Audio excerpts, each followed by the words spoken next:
நேரிலே முக்கிய செய்தி, விஜய் செய்தியாளர்களை சந்திக்கப் போகிறார் என்ற ஒரு தகவல் கிடைத்திருக்கிறது. எங்கு, எப்போது என்பது குறித்த முக்கிய தகவலுடன் நேரலையில் இணைகிறார் எமது தலைமை செய்தி தலைமை சண்முக சுந்தரம். வணக்கம் சண்முக சுந்தரம், விவரங்களை பதிவு பண்ணுங்க. அப்ரஹாம், விஜய் தலைமையிலான தமிழக வெற்றி கழகம் அரசியல் களத்திலே விறுவிறுப்பாக செயல்பட்டு வருவது நாம் அனைவரும் தான். என்றால் அவர்கள் ஒவ்வொரு நாளும் விஜய் கூட்டங்களில் பங்கேற்கும் போது எந்த அளவுக்கு ஊடக வெளிச்சம் கிடைக்கிறது என்று நாம் பார்த்து வருகிறோம். தற்போது பனையூர் ஏரியாவிலே தயாராகி வருகிறார் விஜயின் தளபதிகள். விஜய் பல உத்தரவுகளை பிறப்பித்திருக்கிறார். அதே போன்று விஜய் மிக முக்கியமாக election voice, big voice of Vijay, election voice கொடுக்க போகிறாராம் விஜய். அதாவது 3 எலெக்ஷன் வாய்ஸ் கொடுக்க போகிறார் விஜய். அதற்கு பிறகு செய்தியாளர்களை சந்திக்க போகிறார். இந்த 4 விடயங்களும் தமிழக அரசியல் தேர்தல் களத்தை மாற்றி அமைக்க போகிறது என விஜயின் பனையூர் தளபதிகள் நமக்கு உறுதியாக தகவலை கொடுத்திருக்கிறார்கள். என்றால் பிக் வாய்ஸ், விஜயுடைய எலெக்ஷன் வாய்ஸ் என்பது 3 எலெக்ஷன் வாய்ஸ் கொடுக்க போகிறார். 3 முறை விஜய் தானாக அவராகவே பேசி வீடியோ வெளியிட போகிறார். அது சமூக வலைதளங்களே வைரலாக பற்றி எரிய போகிறது. அந்த அளவுக்கு விஜய் தயாராகி இருக்கிறார்.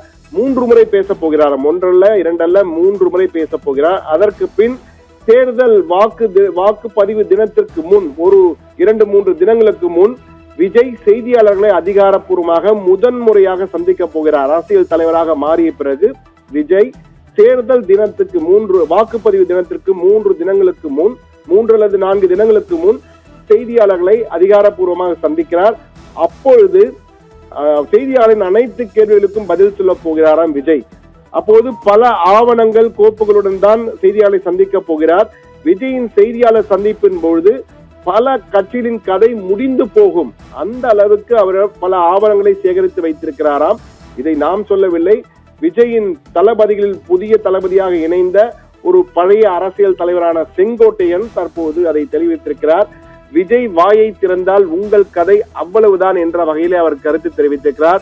நேற்று ஈரோட்டிலே நடந்த கூட்டம் ஒன்றிலே பேசும்போது செங்கோட்டையன், விஜய் பேசாமல் இருக்கும் பொழுதே பேச வேண்டும் என கேட்கும் மக்களுக்கும் அரசியல் கட்சி தலைவர்களுக்கும் ஒன்றை சொல்லிக் கொள்ள விரும்புகிறேன் என கூறிய அவர் பேசினால் என்ன ஆகும் என்பதை எதிர்கட்சி நண்பர்களுக்கு சுட்டிக்காட்ட விரும்புவதாக கூறிவிட்டு, விஜய் பேசினால் உங்கள் கதை முடிந்துவிடும். காரணம், எதை எப்பொழுது எந்த நேரத்தில் பேச வேண்டும் என்பதை அறிந்து அவர் பேசுவார். அப்படி விஜய் பேசும்பொழுது தமிழ்நாடு மட்டுமல்ல, இந்தியாவே உங்களை திரும்பி பார்க்கும் நாளாக அது அமையும் என்ற வகையிலே எதிர்கட்சிகள் தொடர்பாக பல ஆவணங்களுடன் மிகப்பெரிய அளவுக்கு விஜய் ஒரு எக்ஸ்போஸ் செய்ய போகிறார். அந்த செய்தியாளர் சந்திப்பின் பொழுது மிகப்பெரியதாக இருக்கும். சில கட்சிகளின் கதை முடிந்தே போகும்.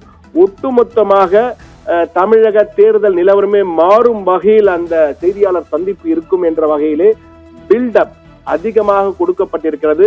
ஏற்கனவே நாம் கூறியது போல தேதி நேரம் எல்லாம் குறித்து விட்டார். இதற்காக இந்த எலெக்ஷன் வாய்ஸ் மற்றும் செய்தியாளர் சந்திப்பு, அது மட்டும் இல்லாமல் தேர்தல் கள பணிகளை முடுக்கி விடுவதற்காக நாளைய தினம் விஜய் தாவேக நிர்வாகிகள், மாவட்ட நிர்வாகிகள் அனைவரையும் சந்திக்க போகிறார்.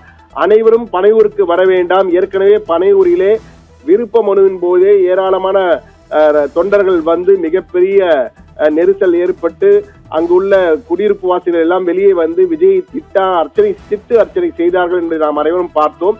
எனவே தயவு செய்து நீங்கள் அனைவரும் இங்கு வர வேண்டாம்.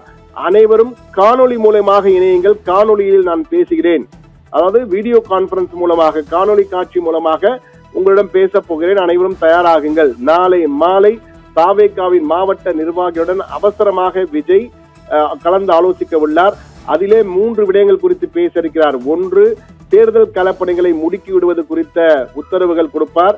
2வது, எலெக்ஷன் வாய்ஸ் என்ற வகையிலே தான் பேச சில காரியங்களை திட்டமிட்டிருக்கிறேன், அது குறித்து பேசுவேன். அதை உங்கள் ஏரியாவிலே பிரபலப்படுத்த வேண்டும், அதற்கான பணிகளை செய்ய வேண்டியது குறித்தும், செய்தியாளர் சந்திப்பின் போது நாம் பேசுவதற்கு உங்கள் ஏரியாவில் ஏதேனும் பிரச்சனைகள் இருந்தால் அதை எங்களிடம் பகிர்ந்து கொள்ளுங்கள் என்ற வகையில் ஒரு வேண்டுகோளை வைக்கப் போகிறாராம்.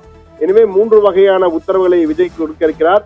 தற்போதே விஜயின் தளபதிகளாக இருக்கின்ற ஆதவ் அர்ஜுனா, அருண்ராஜ், புசி ஆனந்த், அதே போன்ற செங்கோட்டையன் உள்ளிட்டோர் எல்லாம் அவருக்கு ஒவ்வொரு பணிகளை கொடுத்திருக்கிறார் விஜய். அந்தந்த பணிகளை நீங்கள் செய்ய வேண்டும் என்று. அதே போன்று கூட்டணி குறித்தும் ஒரு தெளிவற்ற நிலை காணப்படுவதால் கூட்டணி இருக்கா இல்லையா என்பதை பற்றி நீங்கள் கவலைப்பட வேண்டாம்.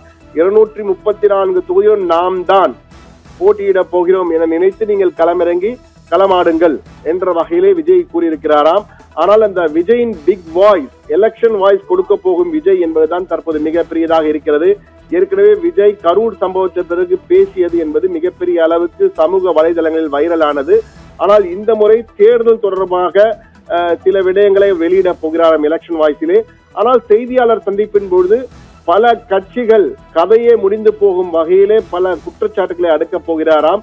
செய்தியாளர்களின் கேள்விகளுக்கும் பதிலளிப்பார் என்று எதிர்பார்க்கப்படுகிறார். அல்லது பிரஸ் பிரீஃபிங்காக அவர் பேசிவிட்டு கேள்விகளுக்கு பதில் சொல்லாமல் சில தலைவர்கள் இப்போது செல்கிறார்கள், அது போன்று சென்று விடுவாரா, அல்லது கேள்வி பதிலாக அந்த செய்தியாளர் சந்திப்பு இருக்குமா என்பதை அப்பொழுதுதான் விஜய் சொல்வார். எனவே விஜய் என்ன செய்வார் என்பதை அவர் மட்டும்தான் முடிவு செய்ய முடியும். ஆனால் தற்போதைக்கு விஜய் அது செய்தியாளர் சந்திப்பு எப்போது என்பதை தன்னுடைய தளபதிகளும் கூறியிருக்கிறார். ஆனால் அந்த தேதி நேரம் எல்லாம் தற்போது நம்மிடம் அவர்கள் பகிரவில்லை. ஆனால் சந்திப்பு உறுதி என்பதை மட்டும் செங்கோட்டையனே தற்போது ஈரோட்டில் பேசும்போது உறுதி செய்திருக்கிறார் என்பதுதான் தற்போது நமக்கு கிடைத்த மிக முக்கியமான தகவல். அப்ரஹாம்.